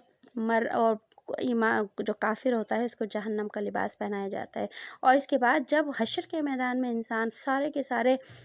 برہنہ ہو کر بغیر کپڑوں کے میدان حشر کے اندر جمع ہوں گے، وہاں بھی لباس کی تقسیم ہوگی، اور سب سے پہلے لباس حضرت ابراہیم علیہ السلام کو پہنایا جائے گا، اور پھر ہمارے پیارے نبی صلی اللہ علیہ وسلم کو پہنایا جائے گا۔ حشر کے میدان میں سب سے پہلے لباس حضرت ابراہیم علیہ السلام کو اس لیے پہنایا جائے گا کہ آپ نے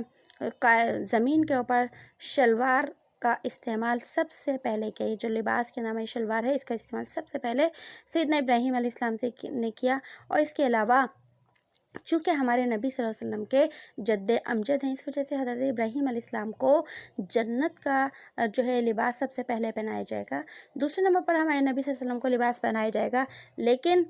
خصوصیت یہ ہوگی کہ سب سے مقدس اور سب سے خوبصورت لباس، حتیٰ کہ حضرت ابراہیم علیہ السلام سے بھی زیادہ قیمتی لباس ہمارے نبی صلی اللہ علیہ وسلم کو پہنایا جائے گا۔ اور جہنمی لوگوں کے کپڑوں کا ذکر بھی احادیث طیبہ کے اندر آیا کہ جہنمی لوگوں کے کپڑوں میں سے اگر ایک کپڑے کو دنیا کے اندر لٹکا دیا جائے تو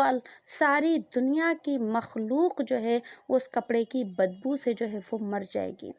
اور پھر اگر جنت میں جائیں تو جنتی جو ہے مرد اور عورت کے لباس کا بھی جو ہے وہ تفصیل سے ذکر آیا ہے۔ یہ اتنی ساری بات کرنے کا میرا مقصد یہ ہے کہ لباس ہماری زندگی کی بہت بڑی ضرورت ہے، حتیٰ کہ ہم سو رہے ہوتے ہیں جب بھی لباس ہوتا ہے، ایک لباس اتارتے ہیں، ایک جوڑا اتارتے ہیں تو فوراً ہم دوسرا جوڑا پہن لیتے ہیں۔ تو پتہ چلا کہ جو چیز ہماری زندگی کی اتنی بڑی ضرورت ہے تو اللہ نے یقیناً اس کی بہت اہمیت رکھی ہے، اور اس کے پہننے کے آداب اور حکم بھی جو ہے وہ ہمیں دیے ہیں، یعنی ہم اپنی مرضی کا لباس نہیں پہن سکتے۔ اتنی ساری تفصیل کا خلاصہ یہ کہ ہم مسلمان ہونے کے ناطے اپنی مرضی سے لباس نہیں پہن سکتے۔ ہمارے دین نے جو ہمیں لباس کے احکام بتائے ہیں، ہمیں ان آداب کو سامنے رکھنا پڑے گا، اور ان احکام کو، ان اصولوں کو سامنے رکھنا پڑے گا۔ تو اللہ نے یہاں پر لباس کا بھی خصوصی کا ذکر فرمایا کہ اے آدم یہ دیکھ لیجئے گا کہ جنت کا لباس اتر جائے گا پھر آپ سے۔ اور چوتھے نمبر پر فرمایا کہ یہ جو جنت کے اندر جو آپ کو محل ملے ہوئے ہیں، جنت کے اندر جو آپ کو گھر ملے ہوئے ہیں، یہ بھی سلب ہو جائیں گے آپ سے، اس لیے آپ نے جنت میں رہنا ہے، لیکن شیطان سے جو ہے ہوشیار ہو کر رہنا ہے۔ اب جب آدم علیہ السلام اور اماں حوا نے اس درخت کا جب پھل کھا لیا تو پھر کیا ہوا؟ آگے جو ہے پھر اللہ پاک نے اس بات کو بیان فرمایا۔ پہلے تو اللہ نے دیکھیں اسی بات کو بیان فرمایا جس کا میں ترجمہ پڑھ لیا کہ ان لک اللہ تجوع، کہ یہ جنت ہے، اس میں تو بھوکا نہیں، آپ بھوکے نہیں ہیں جنت میں، یعنی آپ کو کھانا ملتا ہے، ولا تعرا، اور آپ جنت میں برہنہ نہیں ہیں، بغیر کپڑوں کے نہیں ہیں، لہٰذا اگر آپ دنیا کی طرف چلے گئے تو جنت کا لباس اترے گا۔ اور فرمایا وَأَنَّكَ لَا تَظْمَأُ، اور بے شک آپ اس میں پیاسے نہیں ہیں، اگر آپ چلیں گے یہاں سے تو پھر پیاس کی تکلیف بھی آئے گی آپ کو، وَلَا تَضْحَىٰ، اور نہ ہی اس میں دھوپ ہے، یعنی سایہ ہے، سایہ سے مراد یہی کہ جب انسان مکان کے اندر رہتا ہے تو سایہ ہوتا ہے، اور جنت میں تو خیر دھوپ ہے ہی نہیں، یہ دھوپ جو ہے نا صرف اور صرف دنیا کے اندر ہے، لیکن اگر آپ جنت سے نکل گئے تو پھر کیا ہوگا کہ دنیا کے اندر دھوپ برداشت کرنی پڑے گی، یہ ساری مصیبتیں جو ہیں وہ آئیں گی، سارا بیدار جو ہے وہ بتا دیا۔ آگے اللہ فرماتے ہیں فَوَسْوَسَ إِلَيْهِ، پھر دل میں ڈالا ان کے، الشیطان، شیطان نے، قال، کہا اس نے، یا آدم، اے آدم، هل أدلک، کیا میں تجھے بتاؤں، علی شجرۃ الخلد، ایک ہمیشہ زندہ رہنے والے درخت کے بارے میں، وملکن، اور بادشاہت کے، ولا یبلا، جو کبھی پرانا نہ ہو۔ کہ اس نے وسوسہ کیسے ڈالا، قرآن نے اس کو بیان کیا ہے، کہنے لگا اے آدم میں ایسا درخت بتاتا ہوں کہ اگر آپ نے اس کو کھا لیا تو پھر کیا ہوگا کہ کبھی بھی جو ہے آپ کیا نہیں ہوں گے، ایک تو آپ ہمیشہ ہمیشہ جنت میں رہیں گے، اور آپ کو ایسا جسم ملے گا، ایسی بادشاہت ملے گی جس میں کبھی جو ہے ضعف اور کمزوری نہیں ہوگی، آپ ہمیشہ ہمیشہ جنت میں رہیں گے۔ یہی بات میں نے آپ کو بتائی کہ اس نے یہی وسوسے ڈالے کہ آپ تو ہمیشہ اللہ کے کیا رہیں گے، قریب رہیں گے، اور جو ہے جب قریب رہیں گے تو پھر آپ جو ہے یہاں بس اس شجرہ خلد کو کھا لیں، ہمیشہ رہنے والے درخت کو جو ہے وہ کھا لیں۔ اب جب درخت کو یہ اس نے ڈالا تو پھر کیا ہوا، فَأَكَلَا، ان دونوں نے کیا کیا، کھا لیا، آدم علیہ السلام اور اماں ابا، فَأَكَلَا مِنْهَا، پھر کھا لیا ان دونوں نے، فَبَدَتْ لَهُمَا، پھر کھل گئیں ان دونوں کی، سَوْآتُهُمَا، ان کی شرم گاہیں، یعنی شرم گاہ پورا جسم ہی، کیونکہ لباس تو پورے جسم پر ہی ہوتا ہے، وَطَفِقَا، اور وہ دونوں ڈھکنے لگے، اور وہ دونوں طفیقہ جوڑنے لگے، یخصفانی، وہ دونوں جوڑنے لگے، گانٹنے لگے، علیہما، اپنے اوپر، من ورق الجنہ، جنت کے پتے، وعصا، اور حکم ٹالا آدم نے، ربہ، اپنے رب کا، فغوا، پھر وہ راہ سے بہک گئے۔ اب یہاں پر اللہ پاک نے اسی بات کو آگے بیان فرمایا کہ شیطان نے جب دل کے اندر ڈالا تو پھر جو ہے کیا ہوا کہ سب سے پہلے جو ہے جو ان کے ساتھ معاملہ ہوا وہ لباس ہی اترا تھا ان کا۔ بھوک اور پیاس یہ تو وقتی چیزیں ہوتی ہیں نا، جب بھوک لگتی ہے تو بندہ کھاتا ہے، پیاس لگتی ہے تو پیتا ہے، لیکن جو ہے لباس ایسا ہوتا ہے کہ ہر وقت ہوتا ہے، تو سب سے پہلے ان کے جسم کا لباس ہی ان کے جسم سے اترا تھا، اور جب لباس جسم سے اترا تو انسان تو کیا ہے، ظاہر سی بات ہے کسی کے سامنے اپنے سطر کو نہیں کھول سکتا، اور اس کے اندر اللہ نے اس کی طبیعت ایسی بنائی ہے کہ وہ اپنے جسم کو نہیں دکھاتا کسی کو۔ جب آدم اور حوا کا سطر ایک دوسرے کے سامنے کھل گیا تو پھر کیا ہوا، وہ جلدی جلدی جو درخت کے جو پتے تھے ان سے جو ہے اپنے جسم کو کیا کرنے لگے، چھپانے لگے۔ اب جب چھپانے لگے تو پھر جو ہے اللہ پاک نے پھر کیا فرمایا، ایک تو یہ فرمایا عصا آدم بھول گئے اور جو ہے بہک گئے وہ راہ سے۔ اب یہاں بہکنے کا مطلب ایک یعنی کہ ہمیں سمجھانے کے لیے بتایا، آدم علیہ السلام تو کیا تھے، پہلے انسان بھی تھے اور پہلے پیغمبر بھی تھے، اللہ نے تو ان کو ایک مخصوص ذریعے سے جو ہے وہ دنیا کے اندر بھیجنا تھا، لیکن جو ہے یہاں پر جو ہے انسانوں کے لیے ایک خاص یہ نکتہ ہے کہ اللہ نے تو یہ بات بیان فرمائی، لیکن ہم اولاد آدم کے لیے یہ بات جائز نہیں ہے کہ وہ اس قسم کے الفاظ یا عقیدہ رکھے کہ آدم علیہ السلام نے جو ہے وہ کیا کیا ہے، گناہ کیا ہے۔ نہیں، آدم علیہ السلام کی آزمائش تھی جو اللہ نے ان سے لی تھی، اور اسی کے ذریعے سے انہیں اللہ نے کیا کرنا تھا، دنیا میں بھیجنا تھا۔ اور آگے فرمایا ثم اجتباہ، پھر نواز دیا ان کو، ربہ، ان کے رب نے، فتاب علیہ، پھر متوجہ ہوئے ان کے اوپر، وہدا، اور راہ کے اوپر لے کر آئے۔ مطلب یہ کہ جیسے ہی جسم سے جو ہے سطر اترا اور جو ہے وہ جسم کھل گیا تو آدم علیہ السلام جو ہے سمجھ گئے کہ مجھ سے غلطی ہو گئی، میں نے تو اس لیے ہی جنت کا پھل کھایا تھا کہ میں ہمیشہ ہمیشہ اللہ کے لیے قریب رہوں گا، اللہ کے قریب رہوں گا، لیکن شیطان نے جو ہے کیا کیا، شیطان اپنے داؤ کے اندر کامیاب ہو گیا۔ انہوں نے جب یہ پہچان لیا کہ شیطان کا داؤ تھا تو انہوں نے فوراً کیا کی، اللہ سے توبہ کی۔ پتہ چلا کہ انسان جب گناہ کرتا ہے، اسے پتہ چل جائے کہ میں نے گناہ کیا ہے، تو اس کا سب سے پہلا قدم یہ ہونا چاہیے کہ وہ کیا کر لے، اللہ سے توبہ کر لے، اور جب انسان اللہ سے توبہ کرتا ہے تو اللہ اسے اپنا مقرب بنا لیتا ہے۔ اللہ نے اسی بات کو بیان فرمایا ہے کہ جیسے ہی آدم علیہ السلام نے توبہ کی، ثم اجتباہ ربہ، ان کے رب نے ان کو نواز کیا، یعنی ان کی توبہ کو قبول کر لیا، اور جو ہے ہمیشہ ہمیشہ اللہ نے وحدہ ہمیشہ کے لیے جب تک آدم علیہ السلام زندہ رہے ہمیشہ ان کو ہدایت کے اوپر ہی، ظاہر سی بات ہے نبی تھے تو جب دنیا میں رہے تو کبھی ان سے کوئی ایسی خطا نہیں ہوئی۔ اب جب یہ معاملہ ہو گیا تو پھر اللہ رب العزت نے ان سے فرمایا اب جو ہے جنت سے دنیا میں اترنے کا وقت آیا۔ آگے والی آیت میں اللہ پاک نے فرمایا قال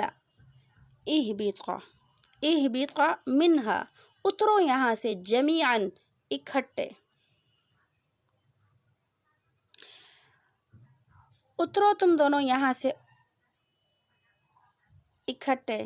بعضکم لبعض عدو، اور تم میں سے بعض کے دشمن ہیں، فإما یاتینکم، پھر بہرحال اگر پہنچے تم کو منی میری طرف سے ہدن ہدایت، فمن اتبع، پس جو شخص چلا ہدایا میری بتائی ہوئی راہ پر، فلا یضل، پس وہ نہیں بہکے گا، ولا یشقی، اور وہ نہیں تکلیف کے اندر پڑے گا۔ بس یہ مختصر سا ہے، چلے میں اس کو یہیں پر مکمل کر دیتی ہوں کہ اللہ رب العزت نے پھر جو ہے آدم علیہ السلام کا جب یہ معاملہ ہو گیا تو فرمایا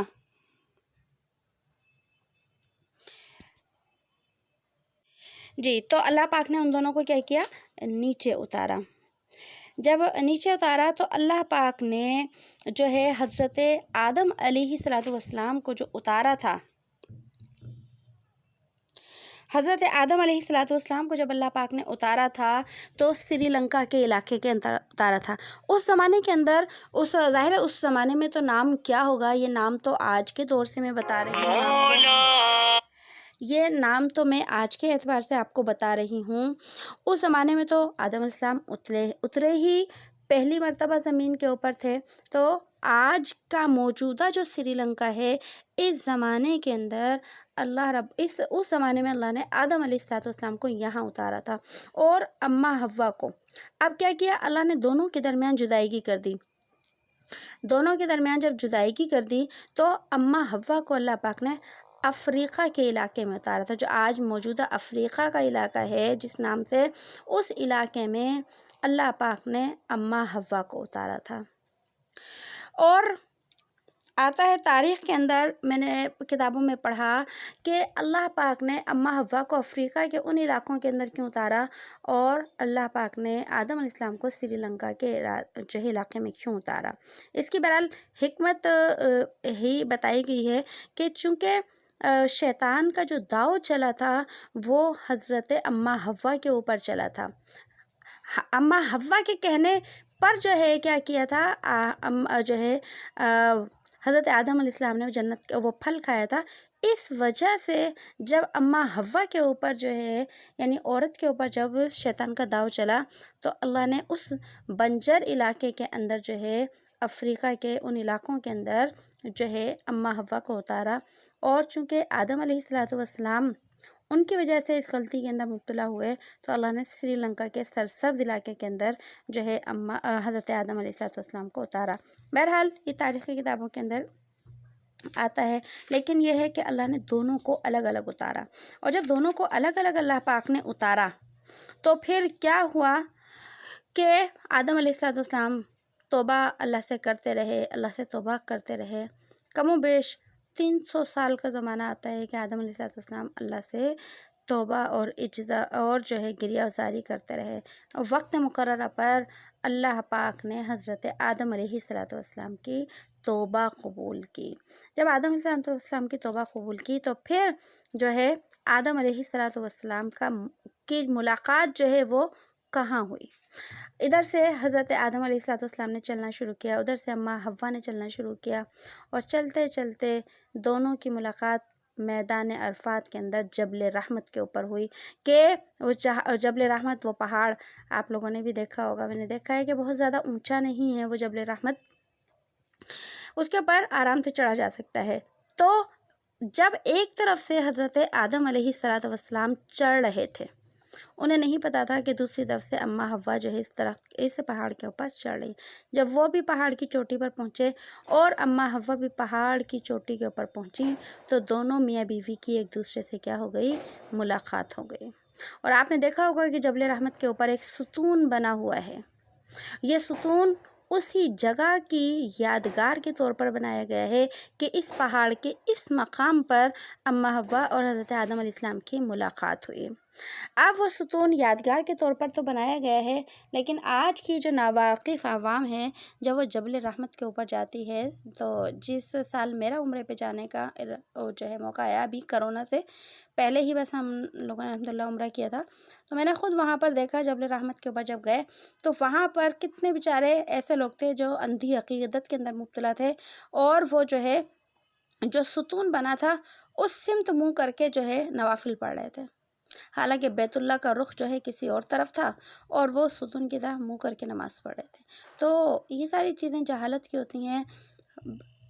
نماز صرف اور صرف بیت اللہ کی طرف رخ کر کے پڑھی جائے گی، اس کے علاوہ کسی بھی طرف رخ کر کے نماز، نفلی نماز بھی نہیں پڑھی جا سکتی۔ تو یہ جگہ دنیا میں کیا ہے؟ آج بھی موجود ہے۔ اس لیے یہاں پر اللہ نے فرمایا کہ اتر جاؤ، قال اہبط منہا، تم دونوں اتر جاؤ، اکٹھے اترو یہاں سے، تو لیکن کیا ہے کہ تم جو ہے ان کو آگے اللہ نے پھر الگ الگ کر دیا تھا، اور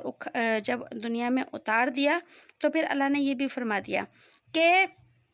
جب اب تم دنیا سے اترو گے نا تو دنیا کے اندر جو تمہاری نسل پیدا ہوگی، تمہاری اولاد پیدا ہوگی، تو پھر اس اولاد کا دشمن بھی کیا ہوگا؟ یہی شیطان ہوگا، جس شیطان نے تمہیں جنت سے نکلوایا۔ تو یہ ہے نا بعضکم لبعض عدو، کہ تم میں سے بعض کا یہ دشمن ہوگا، تمہاری اولاد کے دشمن ہوگا۔ اور پھر آگے سنو، اللہ نے پھر خوشخبری بھی دی آدم علیہ السلام کو کہ یہ شیطان تمہارا دشمن تو ہوگا، لیکن میں تمہاری اولاد کی ہدایت کے لیے کیا کروں گا؟ ان کے پاس ہر زمانے کے اندر نبی بھیجوں گا۔ جب وہ نبی آئیں گے، رسول آئیں گے، ان کے پاس کتابیں ہوں گی، وحی ہوگی، تو جو اپنے وقت کی نبیوں کی جو ہے اتباع کرے گا، ایمان لائے گا اور اپنے وقت کے دین کی پیروی کرے گا، تو وہ دنیا میں بھی گمراہ نہیں ہوگا اور آخرت کے اندر بھی وہ شخص جو ہے وہ ناکام نہیں ہوگا۔ اس لیے فرمایا فَإِمَّا يَأْتِيَنَّكُمْ، پس بہرحال آئے گی تمہارے پاس، منی میری طرف سے، ہدن ہدایت سے مراد وہی رسالت ہے اور نبوت ہے۔ اور پھر آگے فرمایا فَمَنِ اتَّبَعَ، کہ تمہاری اولاد میں سے جو شخص بھی میری بتائی ہوئی راستے کے اوپر چلے گا، فلا یضل، وہ کبھی گمراہ نہیں ہوگا۔ اب یہاں پر جو پہلا لفظ گمراہی کا وہ ہے دنیا کی گمراہی، کہ جو اپنے وقت کے نبی کی تعلیمات کے اوپر عمل کرے گا وہ دنیا میں بھی کبھی گمراہ نہیں ہوگا۔ اور آگے یہ جو نا ولا یشقی، اور وہ تکلیف میں نہیں پڑے گا، بدبخت نہیں ہوگا، اس سے مراد آخرت کی بدبختی ہے۔ تو اس سے یہاں ہمیں ایک نقطہ ملتا ہے کہ دیکھیے جو دین ہے، صرف دین وہ ہے جو نبی علیہ السلام کا بتایا ہوا اور صحابہ نے جس کو کر کر دکھا دیا اور جو ہمیں مستند ذرائع سے ملا، دین وہ ہے۔ اگر اس کے مقابلے کے اندر ہم اپنا خود ساختہ دین بناتے ہیں یا بدعات کے مطابق زندگی گزارتے ہیں، وہ دین نہیں، سراسر گمراہی میں لے جانے کا راستہ ہے۔ جیسے آپ سمجھ لیجئے رجب کا موقع ہے، یہ رجب کا مہینہ ہے، اس رجب کے مہینے کے اندر دیکھیے لوگوں نے معراج کا جو واقعہ ہے، واقعہ معراج تو کیا ہے، بالکل حقیقت ہے، اور لیکن اس جو ہے معراج کی رات کو جو ہے جاگنے کی رات بنا لیا، دن کا جو ہے وہ روزہ بنا لیا، حتیٰ کہ جو ہے اتنی بڑی بڑی عبادات جو ہیں، نوافل ہیں اپنی طرف سے کہ اس معراج کی رات میں یہ نفل پڑھنا، یہ پڑھنا، یاد رکھیے ایسا کہیں بھی کوئی حکم نہیں ہے، نہ ہی معراج کی رات جو ہے وہ جاگنے کی رات ہے، نہ ہی دن میں روزہ رکھنے کی جو ہے وہ کوئی رات ہے، روزہ رکھنے کا کوئی دن ہے، اس کا شریعت میں کہیں بھی کوئی ثبوت نہیں ہے۔ اس سے پتہ چلا کہ جو صحیح دین کے اوپر عمل کرتا ہے وہ دنیا کے اندر بھی بدعات کی گمراہی سے بچ جاتا ہے اور آخرت میں بھی گناہوں سے بچ جاتا ہے۔ بس آج کا سبق ہمارا یہیں پر پورا ہو گیا۔ اس سے اگلی جو آیت ہے، آیت نمبر 124 یہ آیت جو ہے اس کو ہم انشاءاللہ کل سے پڑھیں گے۔ بسم اللہ الرحمن الرحیم سبحان اللہ وبحمدہ سبحانک اللہم وبحمدک نشہد ان لا الہ الا انت نستغفرک ونتوب الیک سبحان ربک رب العزت عما یصفون وسلام علی المرسلین والحمد للہ رب العالمین۔ السلام علیکم ورحمۃ اللہ وبرکاتہ۔